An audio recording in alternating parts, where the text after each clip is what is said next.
All right, good morning, everyone. Welcome back. By this time, you have taken the midterm, and hopefully, everybody is doing well so far.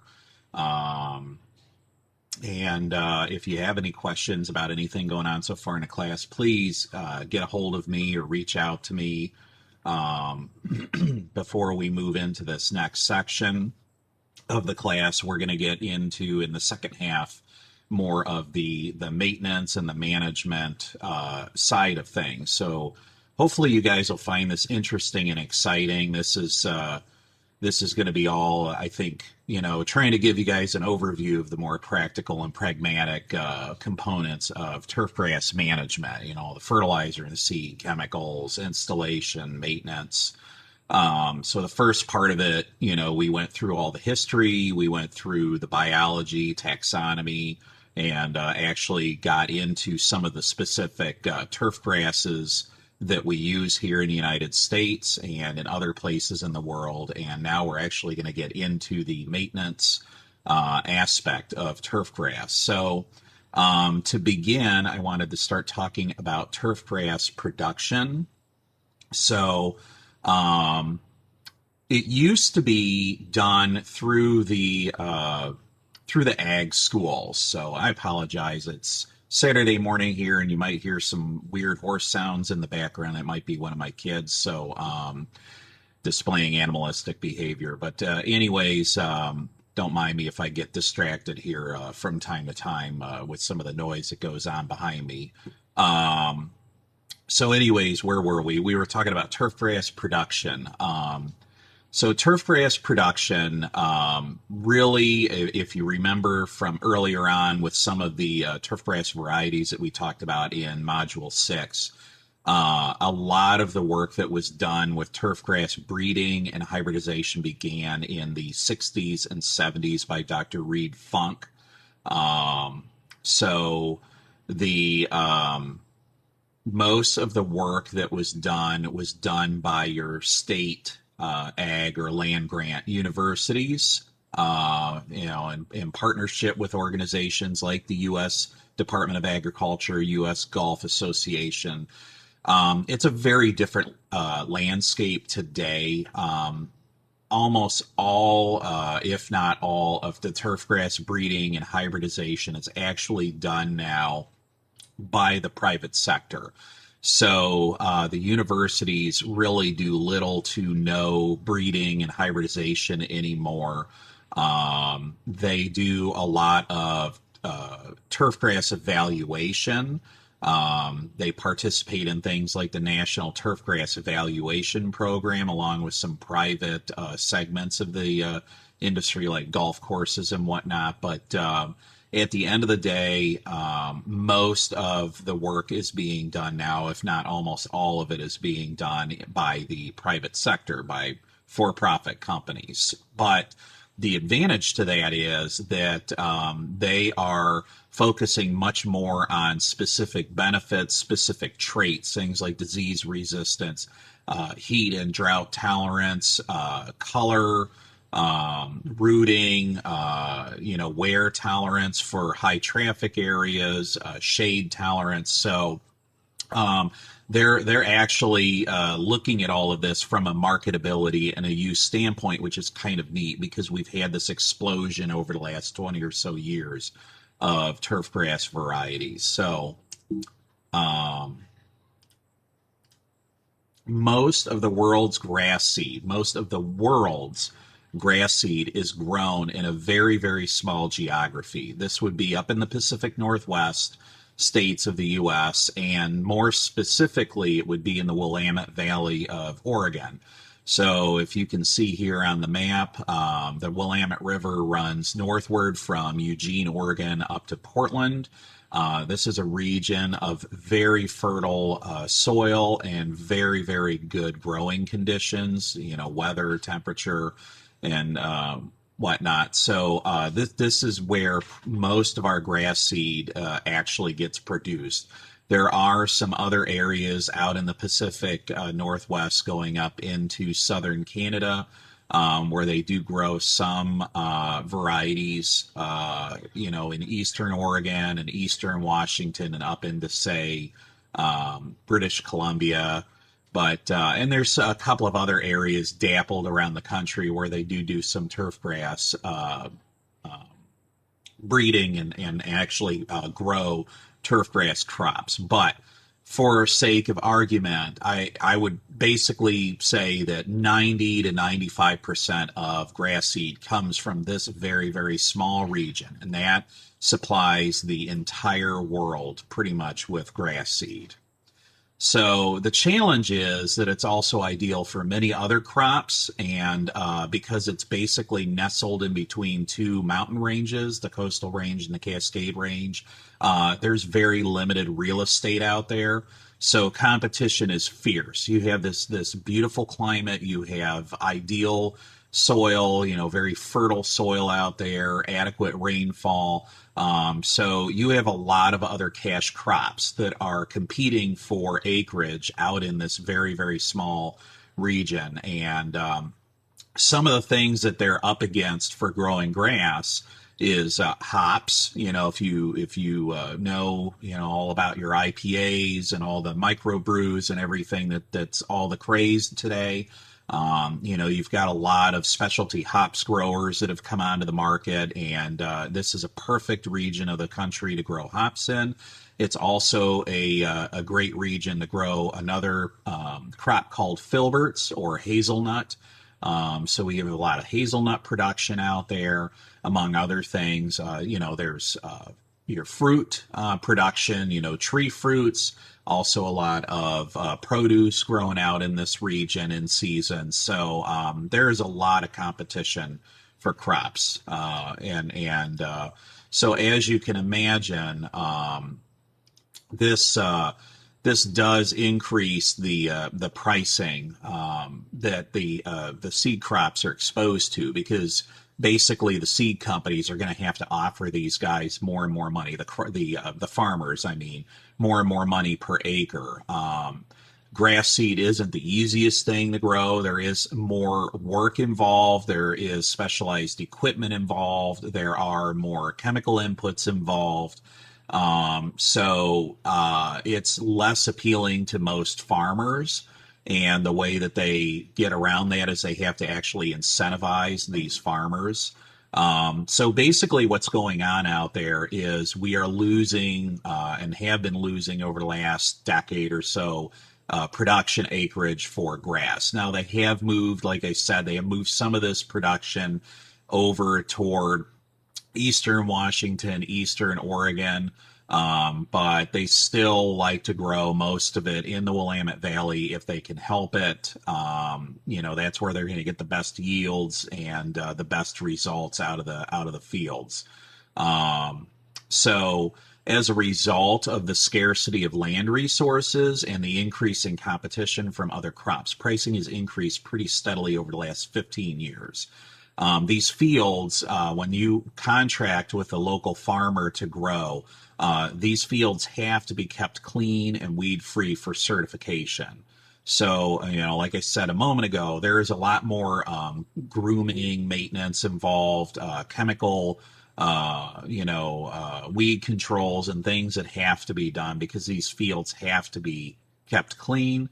And if they lose acreage to, say corn or wheat or something else, well, then that's pretty much it. Because as soon as they switch off to a lower input crop, you're going to have encroachment of some of these problems coming into these fields, and then you're kind of starting all over again. So they want to maintain that acreage if they can help it, because it's very difficult to get additional acreage because of that fact. So seed producers and co-ops contract with farmers, and so it's not like companies like Lesco or Barenbrug are actually growing it themselves. What they do is they actually will go out and they will contract directly with farmers, and they will supply them with the material and then pay them a price contract price to grow the crop, and then they also pay them for the yield. Um, so it's very pricey to grow grass seed, and it takes a lot of commitment on the farmer's part to see this through. So they do have to incentivize the farmers to grow for turfgrass seed. The other component of the seed industry out there is what you would call a co-op. So you have actual, I guess, corporations themselves that are, just that this is who they are and what they do. These would be companies like Pure Seed or Barenbrug or Pennington. But then you also have co-ops. There's a lot of co-ops out there.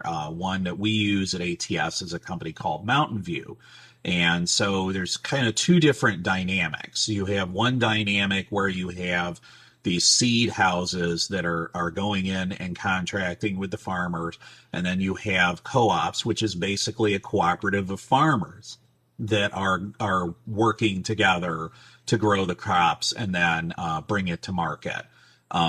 So there's kind of a couple different systems out there in how the grass seed is produced, but that's pretty much it. So you either have a direct company corporation like Barenbrug or Pure Seed, or you have these co-ops like Mountain View that grow all the grass seed. So bad weather during the harvest window can cause significant crop loss. So we've run into this. We actually, I think maybe it was last year or the year before, we had a really good year, had a really good crop coming into harvest, and then they had this really bad, I don't know if it was a sou'wester, so their version of a nor'easter out there, but there was a weather event that occurred out there, and it pretty much decimated some of the grass seed crop out there. And as you can imagine, because this is a limited resource, you only get one harvest a year off of this. So if you lose it, you lose it. And so sometimes we can see price fluctuations in the market as a result of weather conditions. So very, very very, very finicky, and there are these, unplanned, unknown events that can occur that can sharply affect pricing on grass seed. So the next part of this we're going to get into is the turfgrass selection. So one of my favorite questions is when my wife and I built our house. It would always come up in conversation, what did I do at my house? Because I did my own lawn, and did the grow in on it. And so all of my neighbors would ask me, well, what did you do and how did you do it? Because they were really, impressed at how good my lawn had come out. But, my wife would frequently tell me that she would talk to the neighbors, and she would actually ask them, because I guess my turf geek side's worn off on her a little bit. She would ask them, what kind of grass seed did you use in your lawn? And it was ironic because it would always be in conversation after these people would stop and like admire my lawn. And then they'd ask me while I was out there mowing or fertilizing or doing something, what I did. And I would kind of go through, well, this is what you got to do. And this is what I used and all this stuff. And I would go through the whole rundown with them. But then my wife would follow up with them later on at some point, and she'd say, hey, I saw you had a landscaper come out there. What'd you use in your lawn? They'd say, I don't know, whatever the landscaper recommended, I guess. So, one of the biggest hurdles that we have in this industry is we have informed yet uninformed clientele. And some people can be very, very fanatic about what you do and how you do it, and what grass seed and what variety you use. But I would say the vast majority of people have no clue. don't want to be bothered with knowing about it. They just whatever. Here's a check and come in here and do what you need to do. And so it's kind of fickle because it's kind of falls on us as stewards, of the environment to kind of come in and use our knowledge and our skill set to give them a good quality product and give them what they're looking for at the same time, which is basically immediate gratification. So when we get into the turf grass selection, it's important to understand seed tags.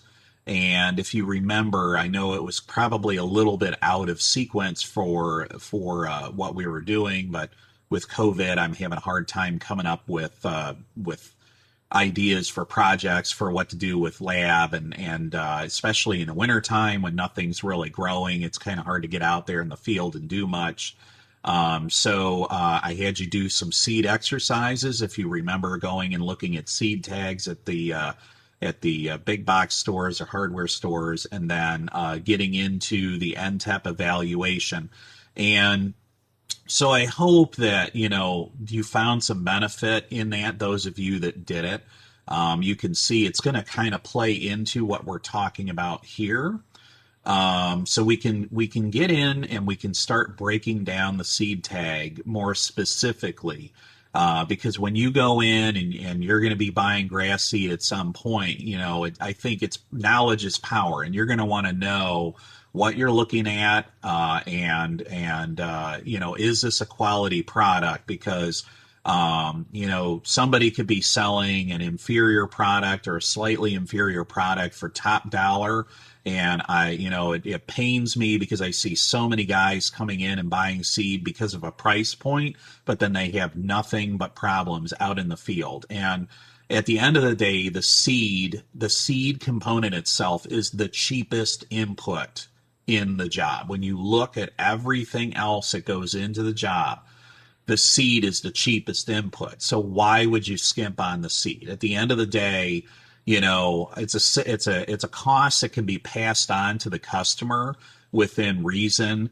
When you look at the overall cost of the job, they're probably not going to flip out over a couple $100 difference because you want to use a better seed variety or a more appropriate seed variety for their situation. So, when we get into grass seed, there's a couple of different terms. So you might see the term come up, common varieties. So these are usually older name varieties developed by universities that were done in partnership with the USDA. If you remember earlier, I was talking about how initially a lot of work was done back in the 40s, 50s, 60s, 70s. If there were turfgrass varieties that came out, they were usually developed through breeding programs, through a university in partnership with the USDA. Okay, these today are considered commodity products. So a commodity product is basically cheap. Okay, commodity products are things that are generally readily available. There's not a lot of muss and fuss about them. There's not a lot of patenting or trademarking or anything. They're common varieties. So basically anybody can grow it, anybody can sell it. The downside to the common varieties is that they don't offer all the benefits of improved varieties. So if you think about some of these varieties, Marion, for example, Marion would actually be considered a common variety today. Okay, there's other ones like Shamrock. Both of those are Kentucky bluegrasses. Sorry. But if we look at those, they're not going to have some of the better traits of disease resistance, the earlier green up, earlier germination. So when we look at breeders like Barenbrug or Mountain View or Pure Seed, for example, they've improved some of these aspects of these older common varieties, so that you end up with a much better product that the customer is going to be much happier with. And you're going to have a lot less problems with down the road on the maintenance side. So, I don't recommend commodity, common variety grass seeds for that reason. So then we move into the component called the improved variety. So improved varieties, as I've said, these would be varieties where we've actually bred and hybridized different grass plants to basically produce and amplify certain features of benefits. So some examples of that would be color, vigor, establishment, how quickly it establishes and grows into a thick, dense lawn. Disease and insect resistance is a big issue right now, okay? Again, a lot of these common varieties that have been used for decades do not have disease and insect resistance. Also, heat and drought tolerance, wear tolerance. So if you remember, if you looked at those NTEP ratings, there's a lot of different traits that they use in NTEP to evaluate grass varieties. And so this is because these are things that the breeders are specifically looking for when they develop these blends, and then they want to put it out there and evaluate these traits compared to other varieties on the market to see if there is a true benefit and marketability to that variety. So most varieties that are developed today are entered into the NTEP program. So again, if you remember from that grass seed exercise that we did with the seed tags and seed tag evaluation, if you decided to go on a higher education in the turf grass industry, maybe you want to go into the research side. This is what's done. In fact, when I was working for Scotts with the USGA Roundup Ready Creeping Bentgrass program, I actually had plots and fields down in Marysville, Ohio that I maintained that looked just like this. So when you're in the research and development side, this is a pretty good look at what's going on. I mean, and you can go in and you're doing color ratings and all sorts of different ratings. You're also doing, you might be doing mitigation studies to see how these varieties respond to different herbicides. It's really cool actually when you get into it. I mean, I really enjoyed doing the field trials. When we'd actually take these varieties and grow them out in a greenhouse, and then we would breed them, hybridize them, come back with the seed, and then actually plant plots with each one of these different varieties that we developed at Scotts. It was fun. I enjoyed it. Not always. Some of the work was very redundant, very boring, but I did definitely enjoy a lot of the field work and the trials and the evaluation components of it. So again, any of this information can be found at ntep.org. And I know some of you that did the assignment were really kind of overwhelmed. It is a very overwhelming site, but that's why I wanted to expose you guys to this and make an assignment of it, because I wanted you to kind of familiarize yourselves with it. I mean, obviously it hasn't really been updated. I mean, in the 20 years plus that I've been in this industry, that site does not really look any different than it did 20 years ago. So it really is it is overdue for being updated. Maybe one of you could take that task on if you move onward and upward in the turf grass industry, but it does suck. Okay, I'll just be honest. The site sucks. It is not a consumer friendly or consumer oriented site, but that's okay. It's not really intended for the consumer. And I already feel like there's enough information on the internet for consumers anyways, and know enough to be dangerous, the old saying, if you know how that goes, especially with a consumer or a homeowner. Sometimes knowledge isn't always the best thing. So it's actually kind of nice that you have resources like this sometimes that are a little bit more cryptic and difficult to get into and understand. But if you get used to it, you get comfortable with it, you can kind of go in and look at stuff and see where all of this, falls in the NTEP programs. It can help you make better decisions when you're reading seed tags and looking and trying to decide what varieties you want in a blend, or if a blend that you're picking up at your local supply center is any decent. Again, another really, really good resource. Hard to get into, hard to use, but if you can figure it out, there's a lot of very, very useful information in there to keep it simple. As I suggested in the assignment, I try to focus on the overall ratings. If you're looking for something specific, for a specific disease or insect issue, you can always look into that. But for the purpose of making recommendations to customers, I typically just use that overall rating like I had you guys use in that test. Or I'm sorry, in that assignment for the grass seed identification. It just, I think for most practical application, the overall rating is good enough for what we're doing in the field to make a decision on whether or not it's a good blend or not. Another resource available to you is going, and I said this in the assignment portion as well. You can also visit the producer websites directly. There's a lot of them. This is a few, but there are a lot of websites out there. If you pull up, there's some websites you can go to and actually look up turfgrass breeder lists, and there's probably, I'd say, 90 or 100 different companies out there, all different sizes, that are in the grass seed market. These are probably some of your biggest players out there. That's why I put them out there. I mean, Barenbrug actually is the largest grass seed producer in the world. So they're your number one big dog. Pure Seeds probably not far behind them. Mountain View's pretty big company. They are a cooperative, so this would actually be a cooperative of farmers that pool together and come to market under one tag.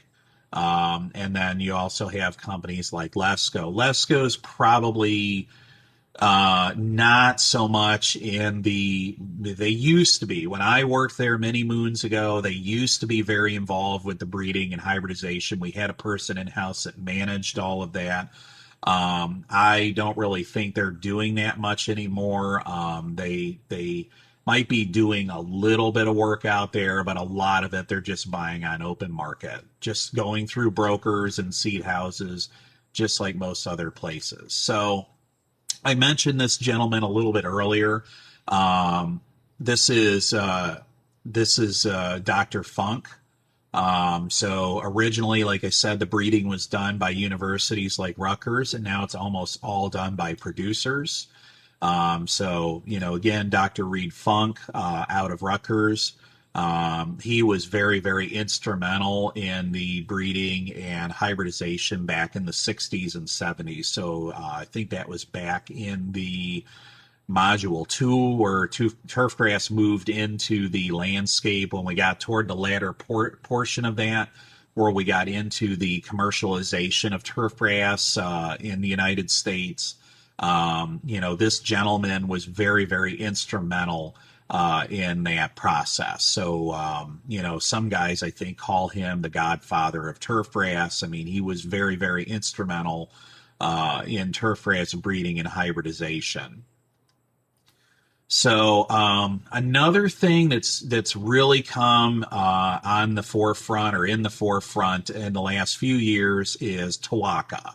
And you may have seen this come up a couple of times throughout the class. I may have mentioned it a couple of times. So Tawaka is there's the Texas Water Conservation Association, which is now actually the Turfgrass Water Conservation Association, and then that Turfgrass Water Conservation Alliance. So I think basically what happened is these two organizations ended up kind of merging together. They started separately and then they merged together and they formed what's actually called the Turfgrass Water Conservation Alliance, or TWACA.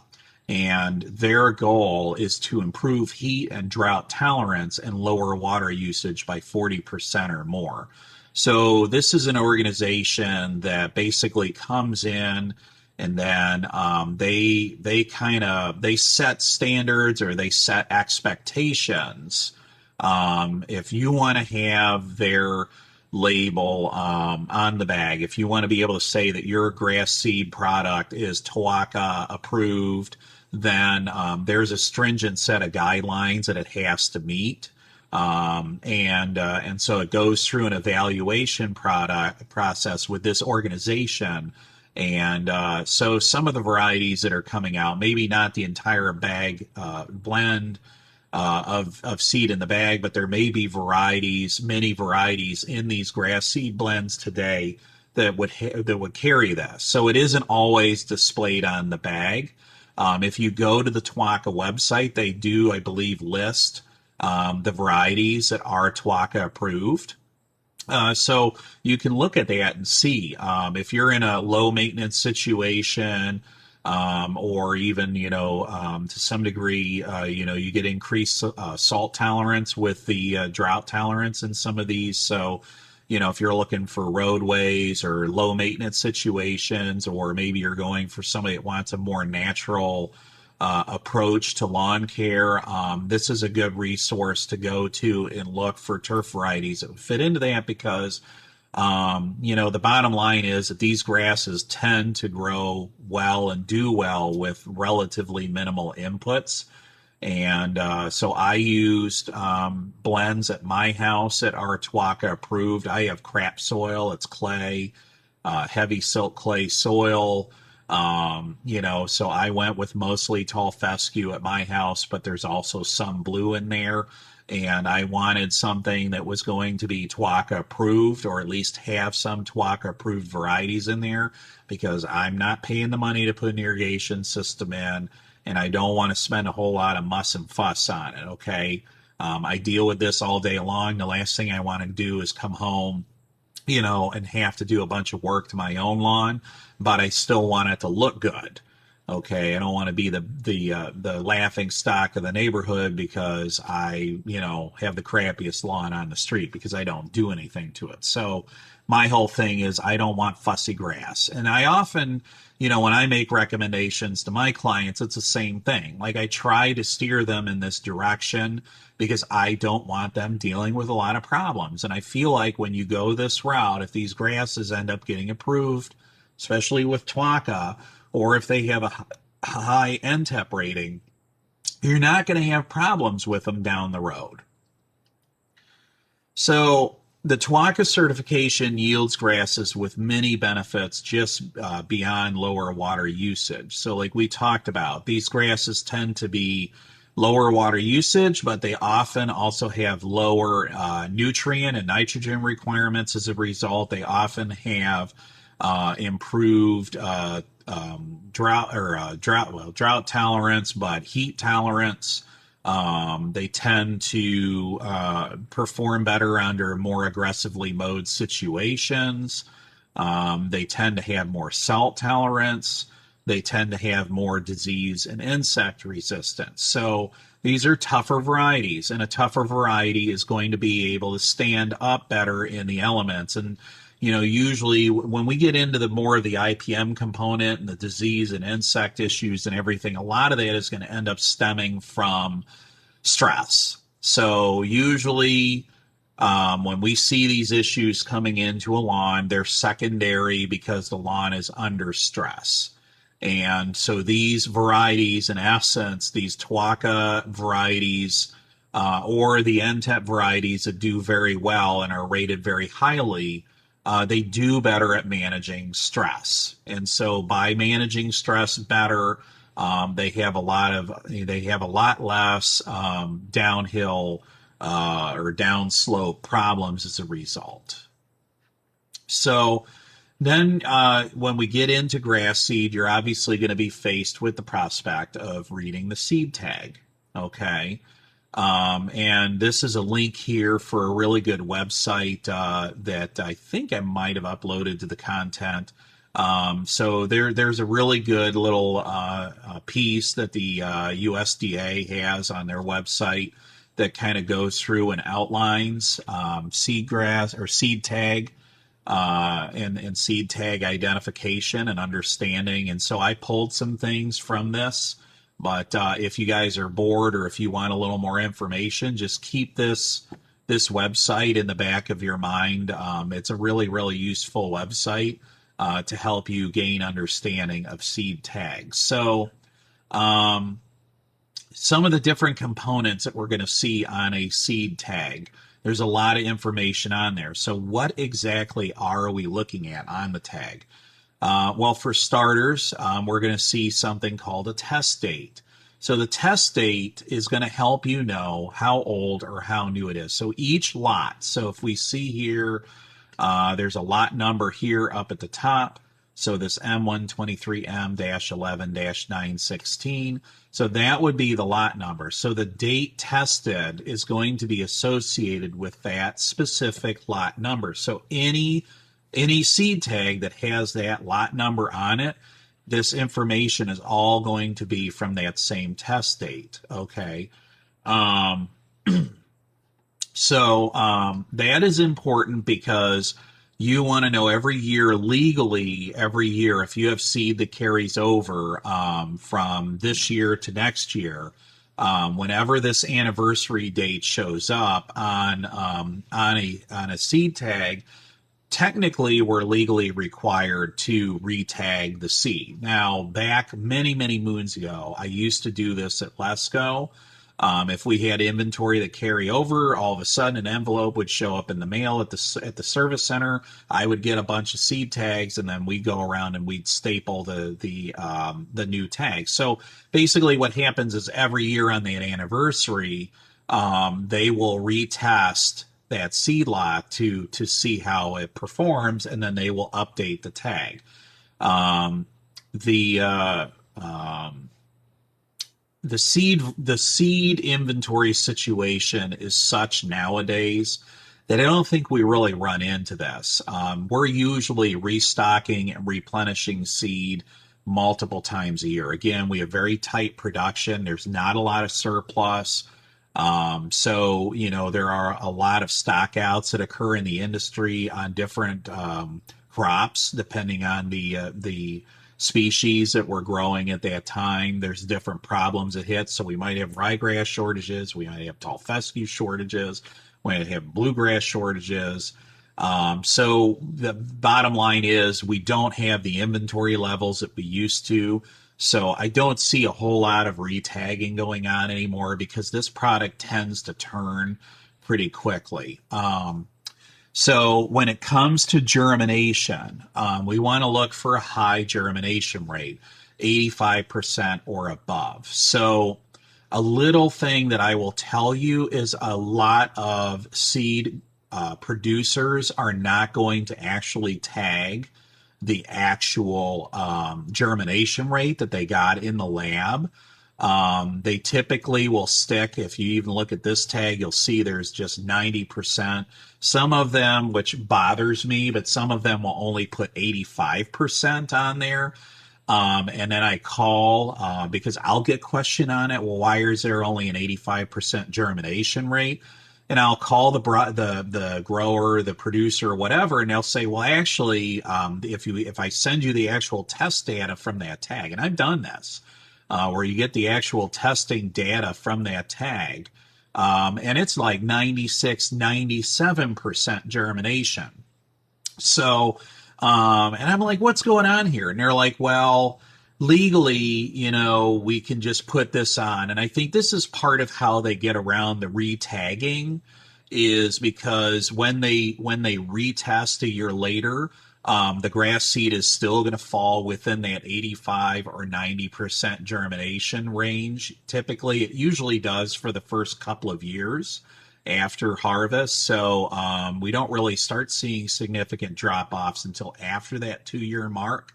But nonetheless, it's not uncommon to see 90% germination or better in the first 2 years after a seed date. And you can see on here, it even has an expiration date. And that's, again, because of the retagging that's legally required. So they want to sell it by 12/12 or they got to retag it. But just know that typically speaking, most grass seed is going to retest. So if you already have 90 or 85% on the tag and you retest, it comes back at 92 or 93. Guess what? You're in the range. Hey, yay, we don't have to retest or we don't have to retag. So it just saves them money. But just know that as long as you see 85% or 90% germination, and it's all the same. Okay, that's the key. If you have a blend and you look on here and all of them say 85 or all, that's fine. Don't worry about that because I guarantee that the germination rate's probably actually 95% or better if it's within a year of production. So I wouldn't worry about it. If you start seeing lower germinations and then you have different germinations for each blend in there or something, well, that's a different animal. But for the most part, if you see it consistently saying 85 or 90%, don't freak out. It's going to be better than that. Just know it's just one of those, again, little industry nuance thingies. Even me being in this industry a long time, I only learned this a few years ago. I never knew that. Just a little tidbit of information for you guys on the germination rates on grass seed. So the next thing that we see is we want to look at the percent pure live seed. So you say, well, yeah, okay, it gives you the percentage. Well, so the percentage of pure live seed and the percentage of germination can be used to help us. So there is some benefit to this of knowing, what the percentage of pure live seed is in the bag, because we use it to calculate the amount of inert matter in there. But we can also use it to determine just how much poundage of that seed or that seed blend we need per thousand or per acre. Because if you take that number and then you take the poundage on the bag and you multiply it by that, and you multiply it by the germination, then it'll tell you how much of the seed in the bag is actually viable. And then you use that to determine how much seed you need. So, some guys just go heavier. Some guys just use the recommended rate, on the blend or the variety. But if you want to be more controlling, if you want to be more analytical about it, if you use the purity and you use the germination on a bag of seed, you can actually calculate the amount of viable seed in the bag. That way you're not putting too much down and you're not putting too little down to where you get poor establishment. So, inert material. So this is a fun one. And this is another little tidbit that I learned recently. You'll see this on the bottom of the tag where it says inert matter. And this is a little deceiving because you would think, I'm paying a lot of money for this bag of seed. I don't want to have all this inert matter in the bag. Well, to a point, okay? You want to have, within reason, you want to have a certain amount of inert matter in that bag. And it's like, why would you want that? Because it is ultimately going to affect the total amount of seed in the bag.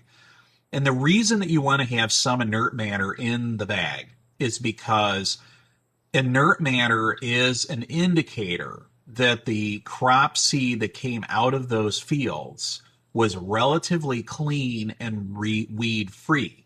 So if you have a lower inert number, then that means that seed required much more mechanical cleaning, which both damaged the seed and lowers viability, but it also creates a potential for other crop seed, other weed seed.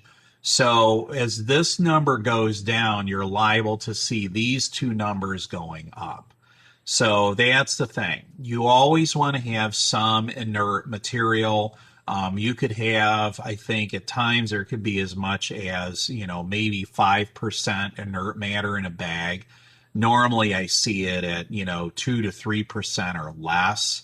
But you want to see some inert matter. If you go in and it's a very low number, like below 1% or no inert matter, then that's a sign that that crop had problems. Okay, the fields weren't as clean, there were problems, and they had to actually mechanically clean that seed to give you a marketable product. So, not having a decent inert matter number is a warning sign. Contrary to probably common sense or conventional wisdom, because I get a lot of guys who say, oh, that's got, it's like, no, you actually do want to have some in there. It's a good sign. So we want to look at weed content. Weed content has also been increasing over the years. This is something that's going to be unavoidable.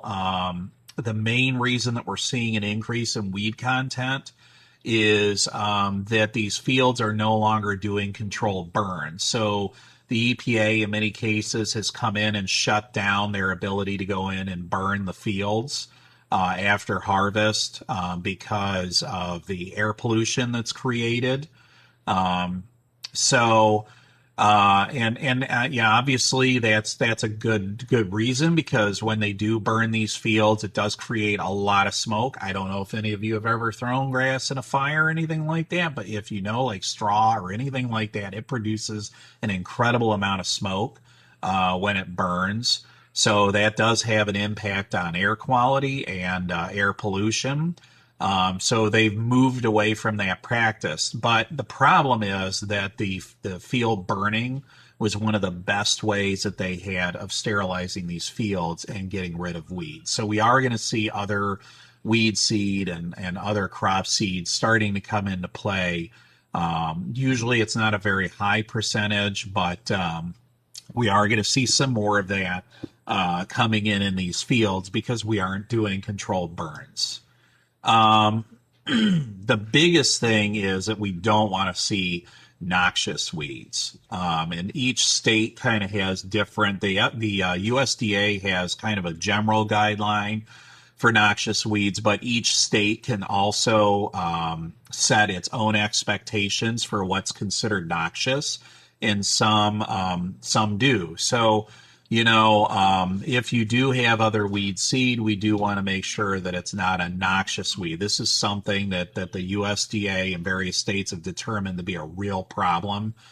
So it could be something like Johnson grass, for example. We do not want that in a seed blend. So we want to watch out for noxious weed seeds. If you get into some real cheap commodity products out on the market, it's possible that you could see it show up. Okay. It's not likely. In order for something to be tagged and certified, it cannot have noxious weeds in it.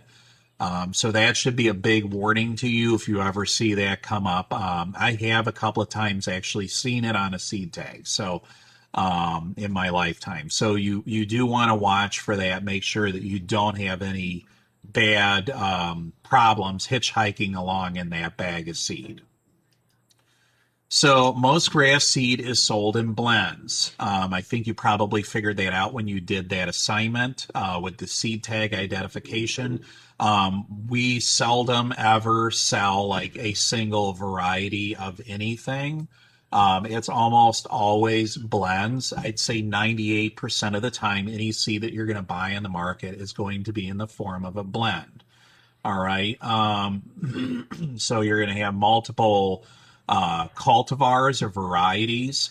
You're also going to have multiple species in some of these blends. So the percentage on the tag is by weight, not the amount of seed. So a 50-50 blue rye blend, for example, 50-50 is a real common one, especially up this way. 50-50 does not mean it's 50% bluegrass, 50% ryegrass. It means that it's 50% by weight bluegrass, 50% by weight ryegrass. So, and I think I do talk about this a little bit further on. I'll mention it here just in case I forgot to put it in here.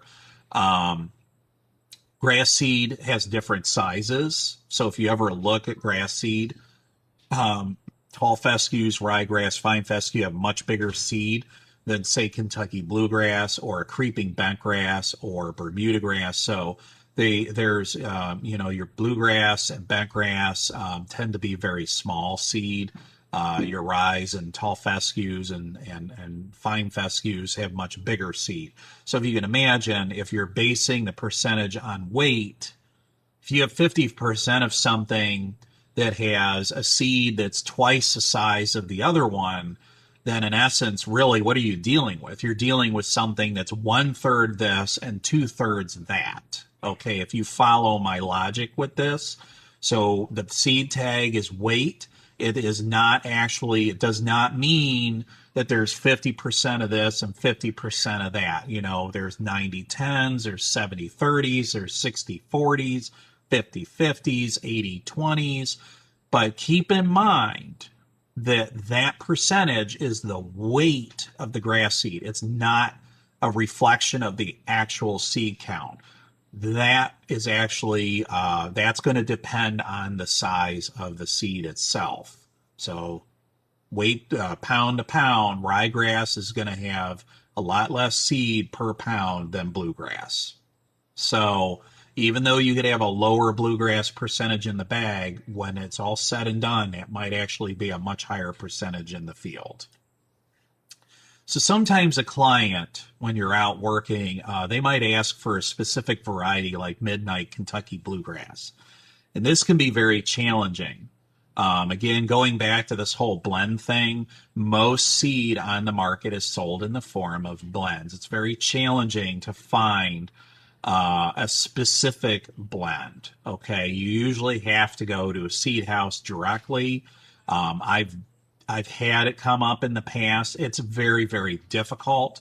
It's very challenging. A lot of times they're not going to blend or bag something for you that way unless you commit to a certain quantity. It could be as many as 1,000 to 3,000 pounds of that grass seed. So just know, if you're in the field and you're working and somebody comes up and they say, hey, I really want that Midnight, try to temper their expectations, because I guess what I'm saying is it's not reasonable and it's not realistic. You can give them varieties, or you can look varieties that may have Midnight in there. Although I will tell you that apart from the color, I would not recommend going with Midnight. It has horrible spring green up. It's very slow to germinate, very slow to establish. I've known people, like even in my Lesco days, where homeowners have come in and they somehow got a hold of Midnight, put it in their yard, and then they're coming into me crying because they can't get this lawn to grow. Well, this is why. Okay. It's not the best grass to be grown by itself. So usually you want to grow it in a blend. Now, if what they're after is that dark, dark color, the best recommendation I can give you is stick with rye. Perennial ryegrass has the darkest genetic color of any of the grass species. So it's darker than blue, darker than tall fescue up here. It's going to be darker than anything else that you can get. So the ryes are going to be the darkest. If that's what they're after, go with perennial rye. It's not my favorite, but go with perennial rye, okay? Because you're never, ever going to achieve that color that they're looking for. And at the end of the day, they don't really know if they want Midnight Kentucky Blue or they don't. I mean, bluegrass has been synonymous with it's been synonymous with like high-end lawns for many, many years. But just remind them that there's been so many advances since grasses like Midnight came out, that there's actually much better varieties on the market today than Midnight Kentucky Blue. And just keep in mind, if they're after the color, they're probably going to be better off just going with predominantly ryegrass lawn. That's going to give them the color that they want. It also is going to have a slower growth rate compared to bluegrass or tall fescue. So, as I said a moment ago, a 50-50 blue rye blend by weight. This did talk about this. It's good. So, you would have about 650,000 Kentucky bluegrass seeds and about 125,000 perennial ryegrass seeds per pound. So if you look at this turf stand, if you divide this out, you're actually looking at about a 5-to-1 bluegrass to rye ratio. And that's a 50-50 blend. So I hope that you understand and I hope that you remember this because you might have it come up. You might have people tell you the 50-50, oh, you don't want 50-50, you want to go 80-20. Well, why? You know, if the 50-50 is good and I'm happy with it, why change? Okay. And I just want you to understand that, you know, again, that relationship 50-50 by weight is actually more like a 5-to-1 ratio when it comes to the blue and rye in that bag. Typically, what I tell people is if you want any amount of bluegrass in a lawn, you want to have, 70% or better Kentucky bluegrass. So when we're looking at this number, we want to be more in that 70% or 80%, 90% Kentucky bluegrass, because anything less than 70% or 80% bluegrass in the lawn, the ryegrass ultimately is going to dominate. It just is much faster to establish. And if you remember, we talked about that allelopathy with perennial ryegrass. It will actually kill off the bluegrass and prevent it from germinating. So in most cases, if we do indeed want a blue rye blend, you're going to want to make sure that you're putting down, 70 or 80% Kentucky bluegrass. And again, focus on seed count, not by the bag weight. There are products out there like ATS has an 80-20. You don't necessarily need to go with an 80-20. That's my point. The 50-50 is probably fine. Okay. The key is that you just want to make sure that you have, a high ratio of bluegrass in that blend of blue and rye so that the rye doesn't win out and take over. So again, unless you want a predominantly ryegrass stand, don't use more than 20% rye in a blend. Now, not 20% by the bag weight, 20% by seed count. Okay, that's important. 20% by seed count. So you can have a higher weight of rye in the bag. You just want to make sure that it's by seed count and not by weight. And again, part of the reason we do like to have some rye in these blends is it does germinate quickly. So we can get quick germination and we can get quicker establishment because as that ryegrass grows up, you're not going to have it there in enough of a quantity that it's going to take over the place. But it gives the bluegrass enough time and space to kind of come in so that the following year you have all that bluegrass coming up in that lawn. The ryegrass does tend to get taken out over time with various disease and insect issues. So, that's why, again, I don't recommend doing predominantly rye. I know a lot of landscapers unfortunately do, but, I don't really recommend it because of that reason. It tends to be about a 4 to 5 year product before you start having all sorts of problems. It's a very finicky grass, but it does have the darkest color. So if that's what they're after, sometimes things come with trade-offs. So I don't recommend mixing tall fescue and rye. Okay, they do not get along together. This is a perfect example of tall fescue mixed in with a ryegrass lawn. It looks like crap. Okay, you're putting one bunch type grass in with another bunch type grass. And when you do that, you get this clumping effect, especially considering that tall fescue is a much coarser grass. So at this point, you're either left with trying to kill off the tall fescue or maybe coming in and trying to continually reseed and get more tall fescue. Again, keep in mind with ryegrass, with allelopathy, it can be very difficult to get germination and establishment of other grasses in there. So it can be a very tedious process to win this thing over to tall fescue. It will happen ultimately because, again, the ryegrass does tend to get killed off by various things. and the tall fescue is just it's like a big bully. So if you can get one tall fescue plant in there, it's a bully. It's just going to start pushing its way through everything else. So tall fescue and ryegrass don't get along well together. I don't recommend mixes with them, and I don't recommend trying to go in and seed tall fescue into a ryegrass lawn.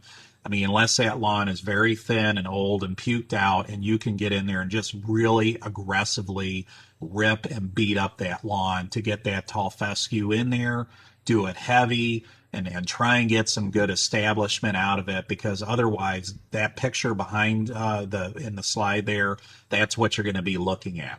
Now on the flip side, Kentucky bluegrass and rye get along very well. In fact, that's what I did at my house. I typically will recommend a 90-10, so we're typically looking at about 5 to 10% bluegrass, and then the rest ryegrass. Again, by seed count, not necessarily weight, but we found that the ideal mix is if you go with like a 90-10 or a 95-5. Because that bluegrass, what it does is it will actually, because it's a rhizomatic grass, it will actually send those runners out, those rhizomes, and weave its way through the bluegrass or through the tall fescue. It's almost like rebar that's winding its way through this tall fescue. So believe it or not, there's a lot of gaps between the tall fescue plants. They have very robust roots and crowns, and so there are some gaps and spaces in between those plants where the bluegrass can kind of weave and stitch its way through. And it does a really, really nice job of evening out the texture.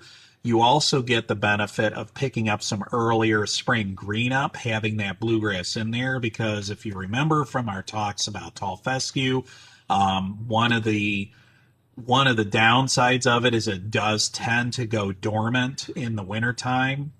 And, especially a year like this year where we had some really cold, hard freezes and snow cover, it did go dormant. And it can be a problem for it coming out of dormancy in the spring. Most of them aren't too bad, especially again when you get into the continental types. The rhizomatous tall fescue types can take a little longer. And so like at my house, I do have rhizomatous tall fescue, but I do also have continental tall fescues in there as well. But having that Kentucky bluegrass in there, I did a blend the following year. I just basically took a 50-pound bag of bluegrass blend and spread it out over my whole entire yard in August. And believe it or not, that actually germinated, and now I have bluegrass uniformly distributed all throughout that lawn, and it really helped thicken it up. It makes it really thick and dense and lush. It softens it so it's not as harsh to walk on as just straight tall fescue is. We get that early spring green up, and we're increasing the biodiversity in that lawn. So God forbid something comes along, takes something out, we have other grasses in there to kind of take the place. And I wanted to have as much genetic variety in my lawn as I could get. So I actually have six tall fescue varieties in my lawn, and there are 6 bluegrass varieties in my lawn actually. Genetics, when it comes to genetics in a lawn situation, more the better. And again, this goes back to that midnight discussion where we were talking about that homeowner that wants midnight Kentucky bluegrass or some other, maybe it's I can't think of the name. My neighbor down the road wanted a specific Titan tall fescue. I really try to stay away from that. In a lawn, the more variety, the better, because one variety might be more tolerant of an insect or a disease than another. And if we have one of those epidemic years where something comes through, midnight Kentucky bluegrass is particularly susceptible to, say, summer patch. You got a problem, okay? If we have a summer patch year, that lawn is smoked and it's not coming back. So hopefully you catch my drift. We will be talking about this point a little bit later on. But just know that when it comes to genetics and varieties, the more the better. If we can get 3 and 4 and 5 varieties growing in a lawn, that lawn's going to hold up much better over time than a mono stand. So Kentucky Bluegrass and Tall Fescue actually work well together. Again, I recommend the 90-10 or the 95-5 Tall Fescue or Kentucky Bluegrass. Another way to do it, again, like I did at my house, is that you start with Tall Fescue year 1, and then you come back the following season in August and you overseed with Kentucky Bluegrass at a very light rate. That gives that Tall Fescue a chance to establish and get itself in. That way you don't end up with like that clumpiness or unevenness through the lawn.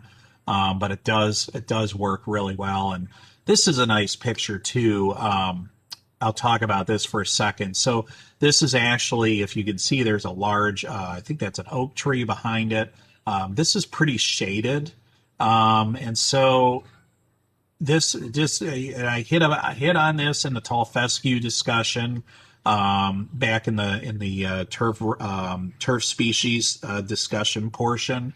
Tall Fescue does well in shade, and it does surprisingly well in shade. And pretty much anymore, when I'm dealing with clients and I'm making recommendations for lawns, I pretty much recommend Tall Fescue for shade. And I've also said, I'll say this right here because I have it up here. If I put an email once with my clients where I, said, what if you could have one blend as a landscaper? What if there was one blend that you could put on your shelf and you could be pretty much guaranteed it's going to work almost anywhere, any situation that you could put it in? Okay, shade, sun, crap soil, whatever. 90-10 or 95-5 Tall Fescue Bluegrass would be that. I said, if you had to limit the number of SKUs that you had in inventory, I believe that kind of ratio, the 90-10 or the 95-5, that's going to be your go-to. That will work, across the board.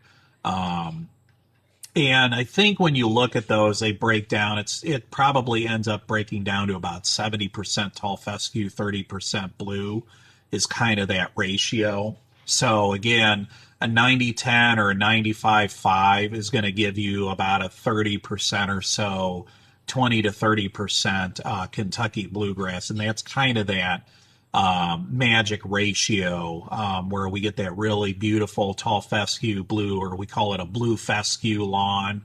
So 30% blue by seed count, 70% Tall Fescue by seed count.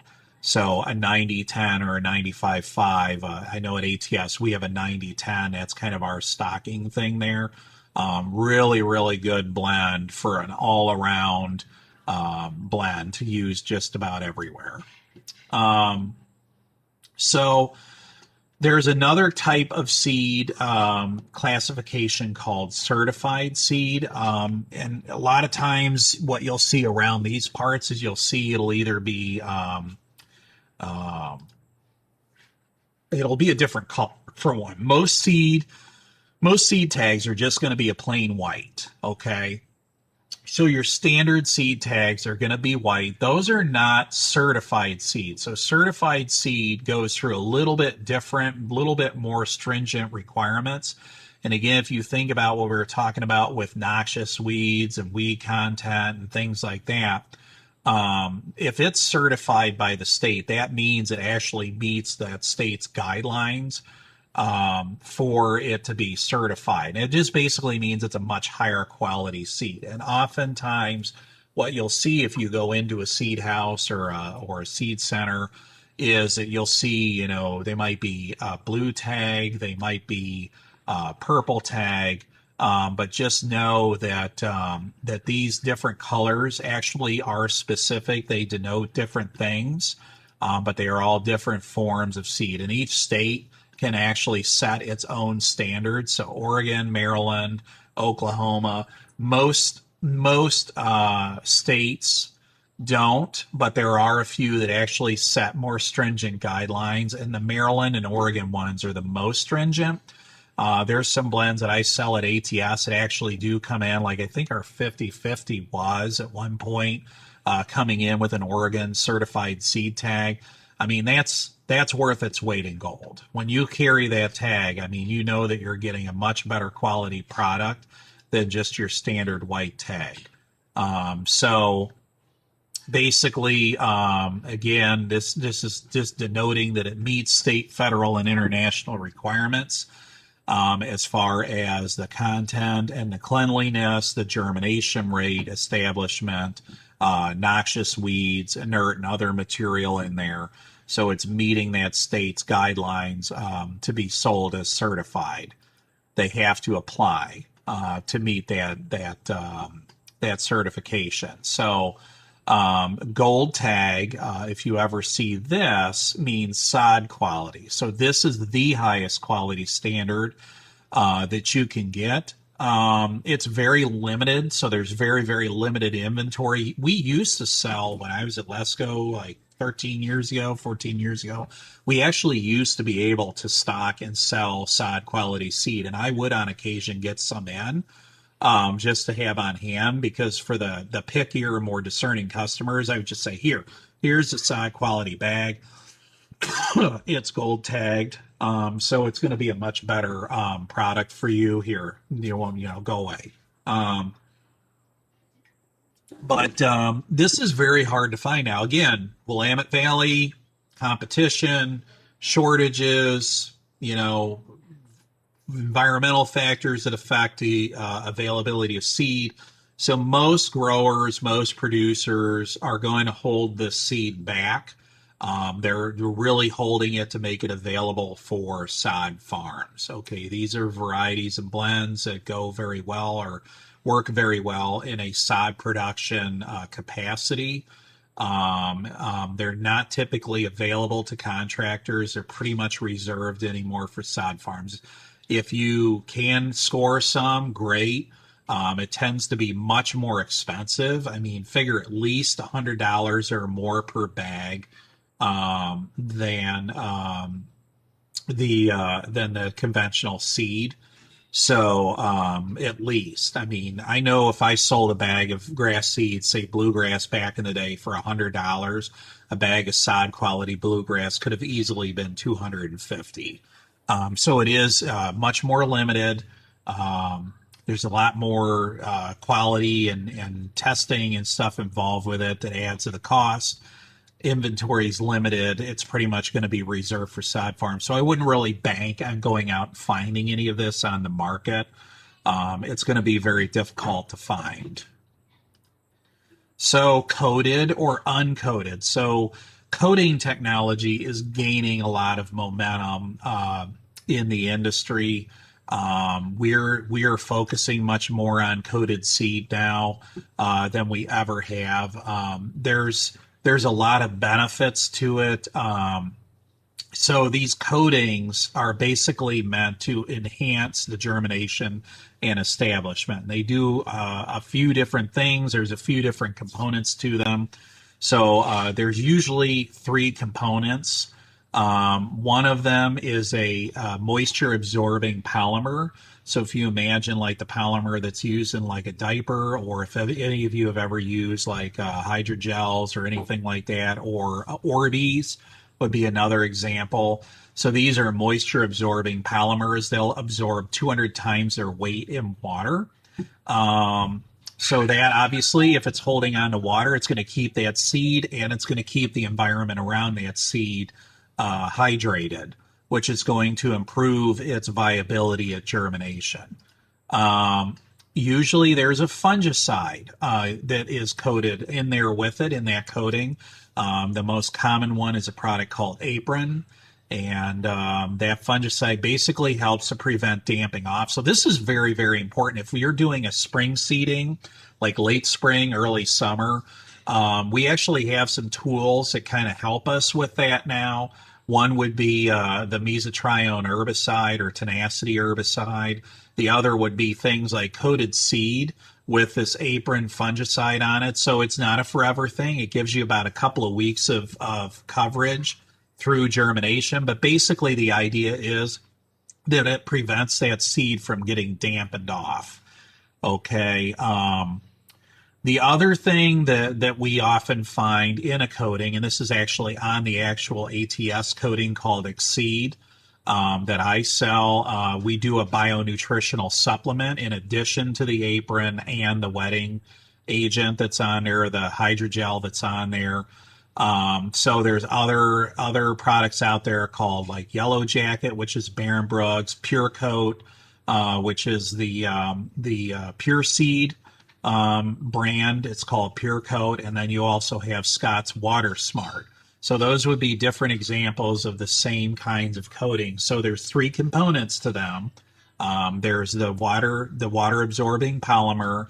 There's the fungicide to prevent damping off, and then there's usually a nutritional package, basically a fertilizer and multivitamin package that is all coated on that seed to increase germination and establishment. So some of the benefits of doing this, why would we do it? Well, for one, the industry is adopting this more and more to help conserve seed supply. So you're going to end up with 50% less seed per pound by weight. But believe it or not, what we've seen in our own trials and what we've seen out in the field is that we have not seen any difference in the germination and establishment rate between the coated seed and the uncoated seed. So they both, even though you're only getting half as much seed in the bag, you're going to spread it at the same rate. You're going to put that bag out to cover the same amount of square footage, even though you're putting less seed out. And that's because we're overcoming some of these environmental fate factors. It dries out and dies. It gets hit by a disease and dies or something else. Birds and other things, critters come along and eat, the seed that you just put down. So the coating actually helps with all that. It even helps keep foraging, from birds and stuff. They don't like to eat it. So you're not losing seed to other environmental factors. And that's part of the reason that we set the seed rates where we do, is because at the end of the day, you're going to have a certain amount of loss that occurs in that lawn once it starts germinating. It's not all, it'll germinate at the rate that's on the tag, but it's not necessarily going to survive. So I guess what I'm getting at is viability in the field. Germination is one thing. We have high germination, but we have relatively moderate viability once that seed germinates in the field. So the coating actually improves that viability once it germinates, and the trade-off is we use less seed. Okay, that helps conserve seed inventory, especially on inventory that we're tight on, that we don't want to run out of.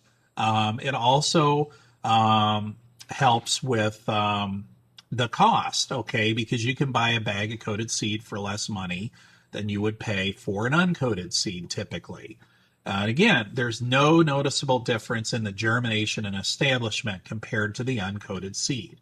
It's going to perform equally well to the uncoated seed. It's not going to be like a blow your socks off, wow, this is way better. But, when I have a customer come to me and I ask them, like, what did you think of the coated seed? Yeah, I didn't really see any difference. Okay, but do you understand what you just said? You used half as much seed and you didn't notice any difference between it and the other seed that you're using. What does that tell you? Hello, light bulb, okay? You used half as much seed and you didn't notice any difference in the germination and establishment on that lawn. Okay, mission accomplished. So increased seed viability through variable weather conditions and water availability, okay? The homeowner effect, all right?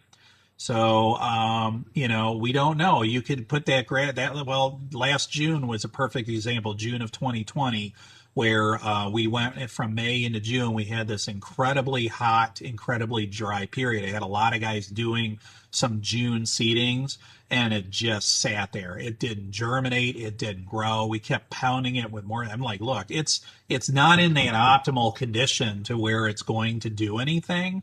So at this point, we're just going to have to wait. And sure enough, as soon as we got into that fall window, all those areas where I had customers having issues with it germinating, boom, just like magic, all the seed comes up. Now we got the problem the other way because we put too much seed down, overly seeded that lawn or excessively seeded it, and now you're going to have crowding and competition. So you're going to have some loss associated with that before all said and done. But the coating does help. I mean, some of the research that I've seen with the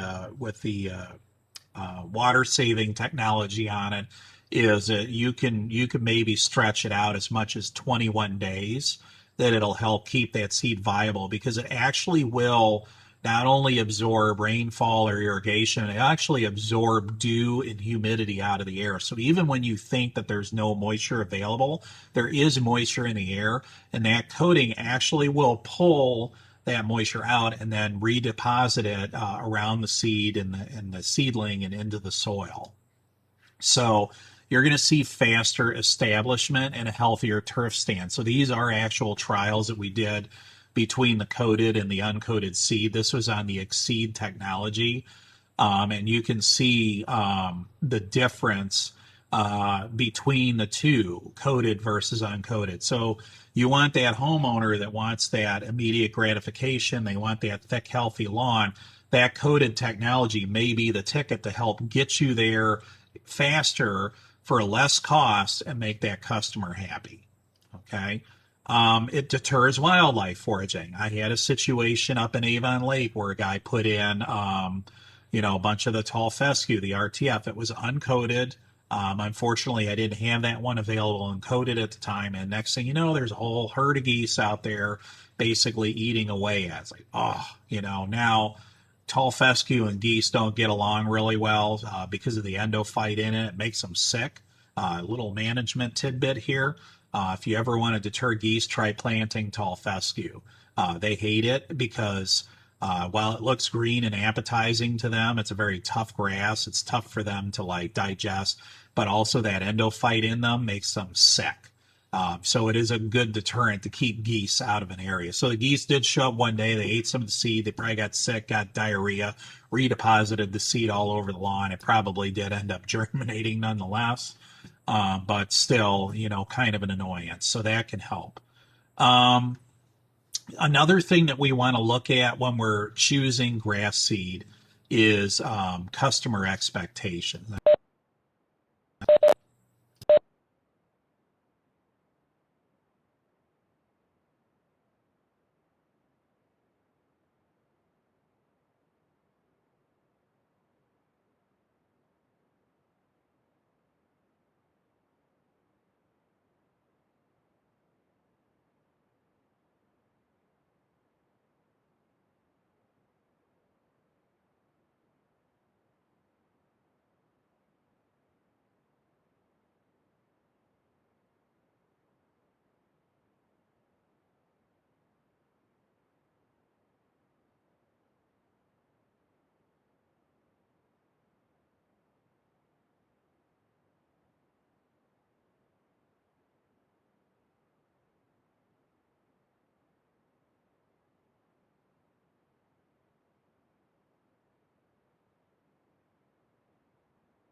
Hold on. Okay, you just crashed on me, didn't you? Give me a sec here.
All right.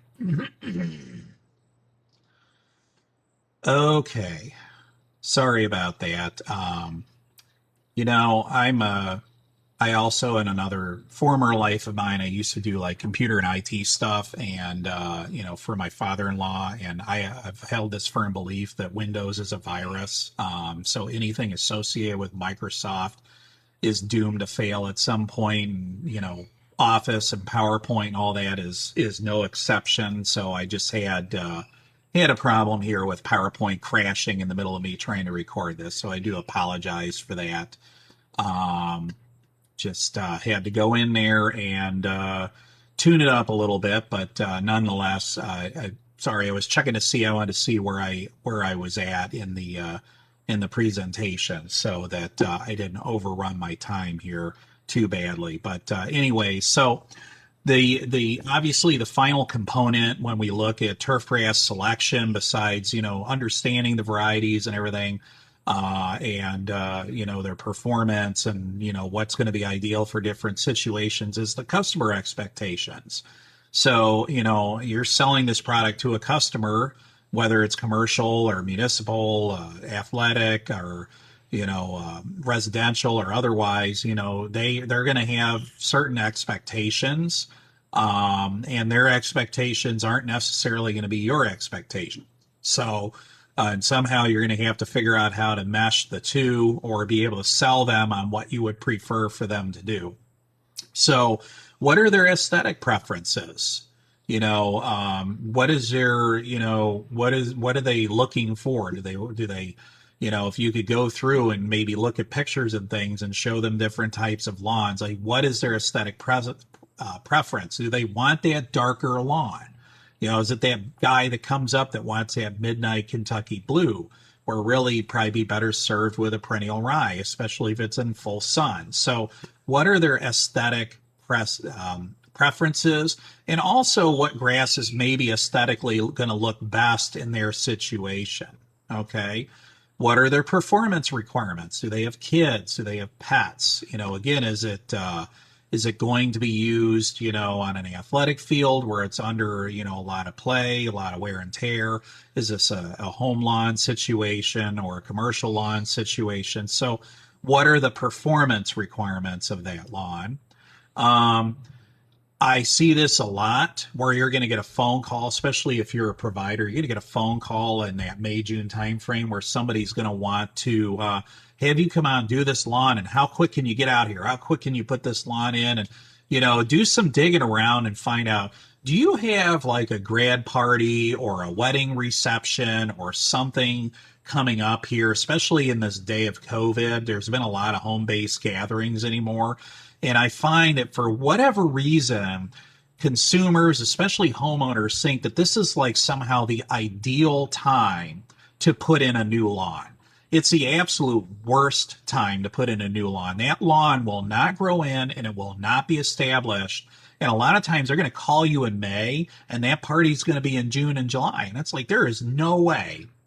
They're like, if I do this, you're going to have a muddy mess. Stop focusing on yourself. Stop focusing on your image and your reputation. Stop trying to brag. Oh, look at my beautiful new lawn. Because frankly, everybody's going to be there is going to be enjoying the party. They're not going to give a crap about the lawn. Okay. I don't know why we do this to ourselves, but we do. It's the whole image thing. But at the end of the day, if you can push a person off until after, and this isn't just homeowners, I mean, big commercial places too. If you can push that project, that renovation off until after the festivities occur, you're going to be much better off. Just like in the sports world, usually we push the turf grass, renovation and all of that work that gets done on those athletic fields. We're pushing it off into like October, November, or spring, depending on the field and the sport. We're going to push that off to a time when it's out of play because we need grass there. Otherwise, you're literally going to be having a big giant mud puddle. The site consideration, what type of site is it and what's the use? So here's a couple of examples here. One would be on the left is temporary. So this would be kind of like maybe your annual rye or contractor mix kind of situation where, maybe a building was demolished or a woodlot was cleared out to ready it for sale for prime development land. So you're going to need something in there to give a cover both for aesthetics and also to keep the EPA off their butt. So, you come in here, you're going to put something in there. Usually it's going to be something cheap. It's probably going to be temporary. Again, you're really looking at like a golf annual rye. I wouldn't do anything crazy unless it's like a high visibility situation. You might want to use one of those turf type annual ryes that I mentioned before. That would be more of like a turf quality annual ryegrass. But is it temporary or permanent? Again, we're not going to use expensive seed, high quality seed in a temporary situation. It just doesn't make sense. It's just going to get ripped out. Industrial and low maintenance, where again, there's a lot of application for this. All these pipelines, all these utility right of ways that go in all over Ohio and other places. They're going to clear out the trees. They're going to keep the vegetation under control. Grass is a very useful tool for these situations because it can be mowed periodically. It doesn't have to be mowed regularly. So they can come in here with a big tractor, brush hog, knock it down a few times a year to keep it maintained. They can go in and spray herbicides if they have to kill off any other like taller vegetation that might be coming in. So grass is a very valuable tool in these kind of situations. Usually we're probably looking at some commodity type tall fescues.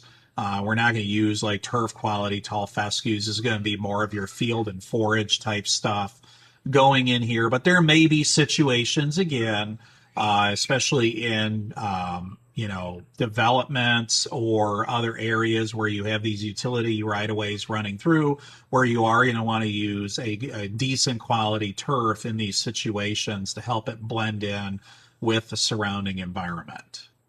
Commercial.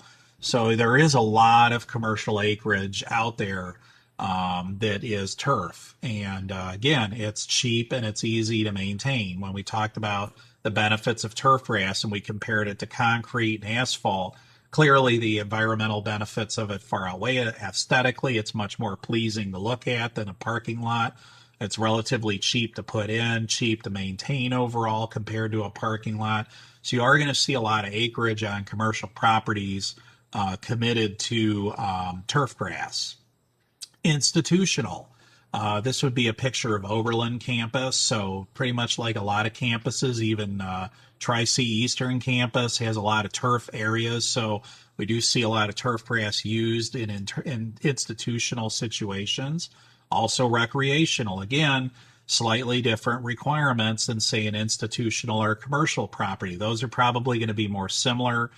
You might want something a little more rough and tough for the institutional one. Maybe one of those Tuaca varieties might be appropriate because schools tend to not maintain the grass as well as, a commercial property probably would.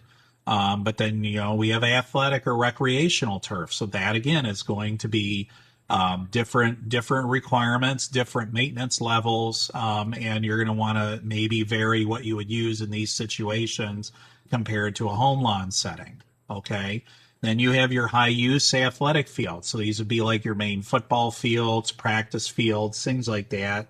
Usually it's schools and universities, but these do get a lot of activity, a lot of wear and tear from the different sports. So again, We may want to look at, varieties that are going to hold up very well to traffic.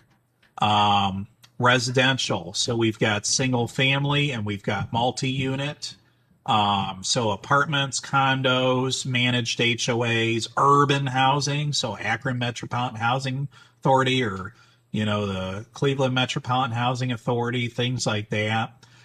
Single family homes. So, your average, say, suburban, middle class single family homes, all the way up to your luxury high end. So each one of these is going to be a little different. Again, you're across the spectrum on residential. You might have lower maintenance, lower input if it's an apartment, or condo might be a little bit better than an apartment or an urban housing situation. And a luxury home's going to have they're going to be able to afford a much higher quality lawn than, say, your average family home is going to be able to. So, again, there's a wide array. So, you're going to be keeping all of these things in mind. Whatever walk of life you go into with turf grass, you're going to be keeping these things in mind when you're making recommendations on turf grass selection for that site. Okay. Biggest component, always, the big leveler is always going to be budget. You can have that guy that wants that midnight Kentucky bluegrass lawn. What is his budget? To what extent is he willing to go to get that seed, put that seed in, and muss and fuss with that seed to get it to come in and look good? So what is their budget? What is their pain level with all of this? So keep that in mind. How much are they willing to spend on the maintenance side, as well as the the installation? So again, going back to budget, what do you want to pay? Because different grasses also have different maintenance requirements. So ryegrass is going to be cheaper to put in, but it might be more tedious on the back end to maintain.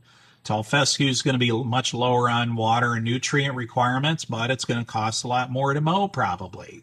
So, you got to think about all this. Ultimately, what are they planning on spending, and what portion of the entire job is going to be committed to this? Okay.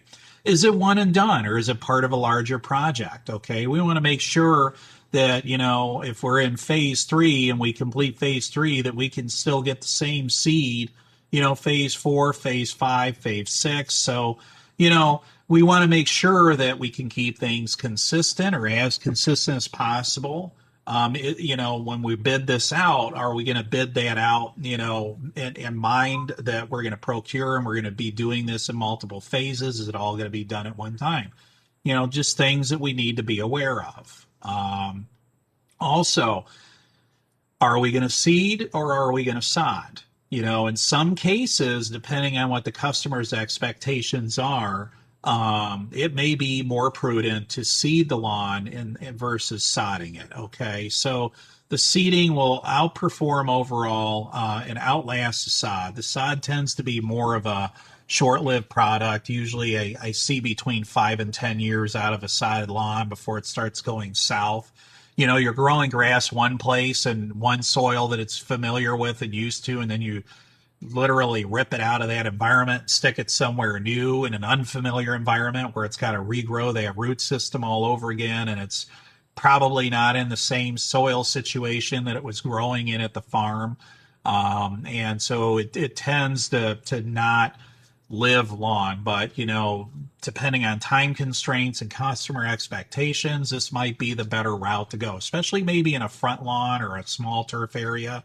It might be better to just sod it, and be done and over with it.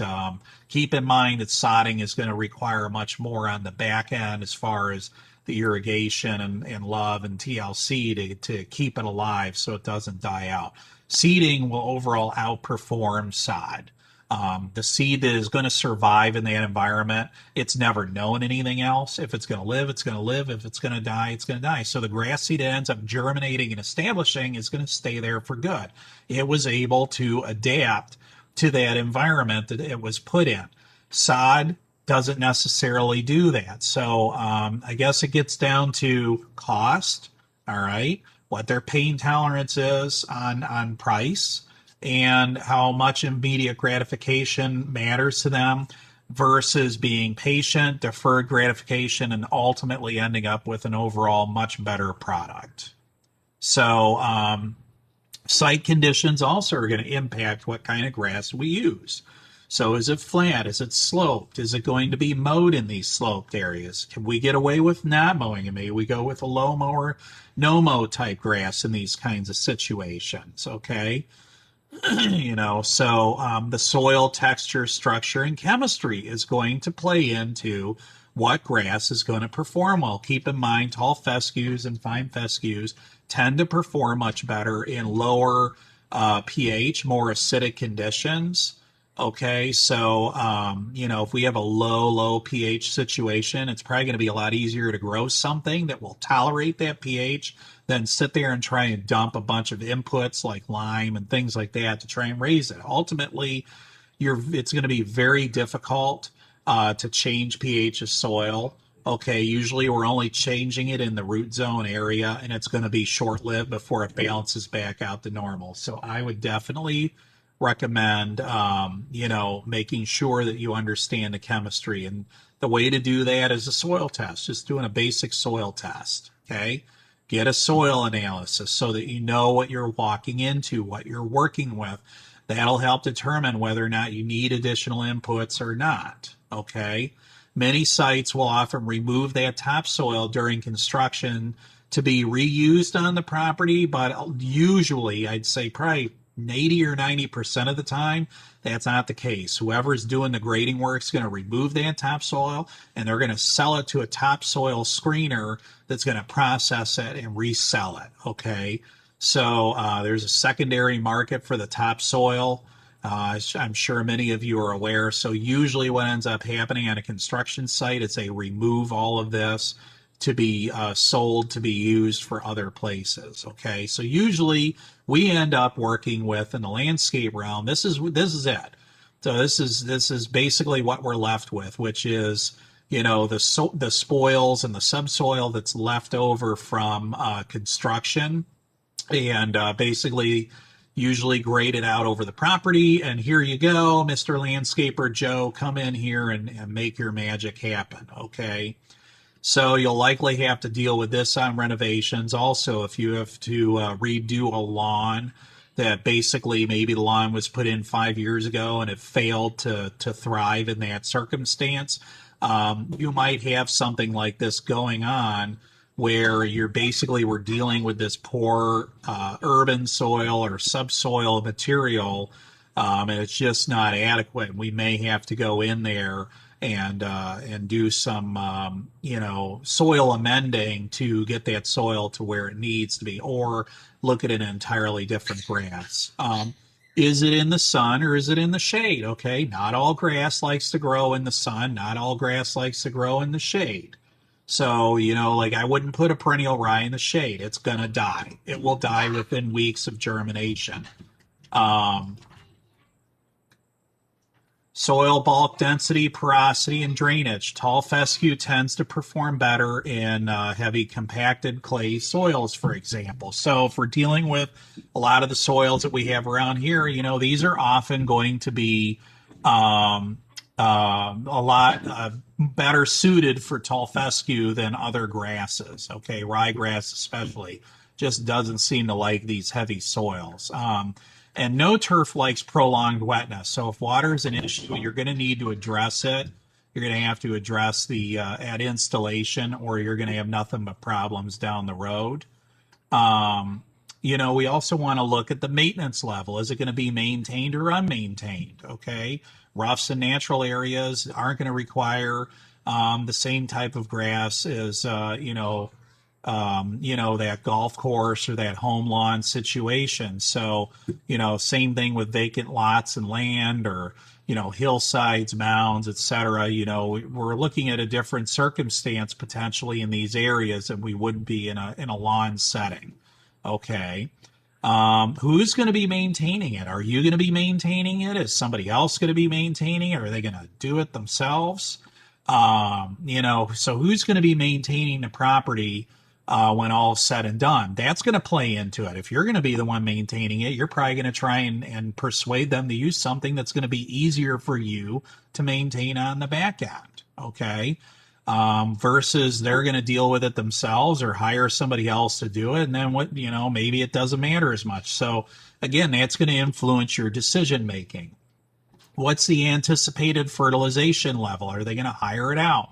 Are they going to do it themselves? All of those kind of things, again, are going to factor into what types of grass you may select for that site. Again, lower maintenance situation, you're probably going to want to go with stuff that's more like TWACA approved, okay? Higher maintenance, you've got a wider gamut of what you could put in that situation. What type of mowing frequency and equipment are you going to use? Is it going to be a push mower? Is it going to be a riding mower? Is it commercial zero-turn mowers? Are you talking about a low mow or no mow situation where it's just like a field or meadow type situation where they're going to come in and maybe brush hog it once or twice a year? So what's that mowing frequency going to be? This is one that I hear come up periodically too. Can you put a putting green in at my house? I laugh whenever guys come and do this. It's like, you sure could, but are you willing to pay to do it right? How are you planning on maintaining it? Okay. Because if you remember from our turf grass identification portion, module 6, creeping bentgrass has completely different management requirements than Kentucky Blue and Perennial Rye. So you're not going to be able to go out there with a 21-inch push mower or your John Deere riding tractor and mow a putting green. You're going to have a greens mower. And those aren't cheap. So are you going to do that? Are you going to pay to put in a USGA spec green? Are you going to pay for that sand-based green? Are you going to put all of the chemical and nutrient requirements on that sand-based green that are required to keep that in ideal situation? Generally speaking, if somebody's asking for this, they're probably going to be much better served going with an artificial turf putting green. I would just avoid it at all costs. It's just not, it never goes well, and these things never end up being maintained. Then you end up with bent grass escaping out into the rest of the lawn, and it just turns into an abomination and a nightmare. So, again, artificial turf. I mean, could you really tell the difference? That would be my recommendation, to steer them that route if that's what they so choose. And it also might make sense in some other situations too, the grass just may not be ideal for every single situation. And, if you were in a tight urban situation or something, I mean, the artificial grass might be the better way to go, especially if you're going to be using that area very heavily for kids and pets and everything else. It might be better to go with artificial turf. Will it be irrigated? Okay. Both at establishment and once it's in. So, how are they planning on irrigating it? I mean, homeowners never seem to do it right. They either do it too little or too much. So again, this is a common, I never have yet to see a situation where a homeowner or a customer waters things properly. When you're putting a new lawn or a new turf area in, you're probably going to want to babysit that for the first 6 or 8 weeks to make sure that the homeowner or the contractor or whoever is doing the work, you just want to babysit that, make sure that it's being managed properly. Check it, make sure it's not drying out, because if that dries out, once that grass germinates, you're toast. Okay. So that's it. We're gonna stop there because we are getting into the more of the installation side. I've already eaten up a bunch of time here, so we'll save that for next time. And thanks for listening and being patient going through some of my technical difficulties we had earlier. And as always, if you have any questions about this or any other material, please reach out to me, and I'll talk to you guys later. Thanks.